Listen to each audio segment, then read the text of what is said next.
भाजपकडून केलं जाते?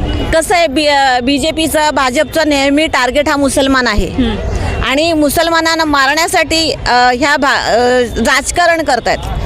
भाषेचं आता ह्यांनी फक्त जातीवरती राजकारण केलं होतं, आता ह्या भाषेवरती राजकारण करतात आणि ह्याच्यातून आता हिंदू मुस्लिममध्ये परत एकदा भांडण लावायचं आणि परत हे 1993चा जो माहोल होता तो ह्यांना बनवायचा. कारण दरवेळेला भाजप जेव्हा सत्तेवरती आले तेव्हा हिंदू मुस्लिमची मारामारी आणि असे मोठे मोठे गोष्टी घडलेल्या आहेत. बिलकुल आता त्यांची मनसेची आणि शिवसेनेची ताकद वाढलेली आहे आणि ताकदीचा वापर जर ते गैर करत असतील तर हे मात्र चुकीचं आहे. त्याचा वापर त्यांचं राजकारणासाठी करावा, त्यांना जिंकून येण्यासाठी करावा.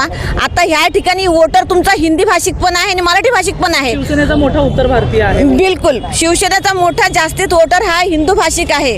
उत्तर भारतीय जो राहणारा इथे UP बिहार मधले राहणारे लोक ह्यांचे वोटर्स आहेत आणि तुम्ही त्यांना मारण्याची गोष्टी करताय, त्यांना भाषेची सक्ती करताय. मग नक्कीच हे लोक, मला वाटतं की त्या उत्तर भाषीय इथं जे राहतात त्यांनी शिवसेनेला मनसेला अजिबात वोट करू नये.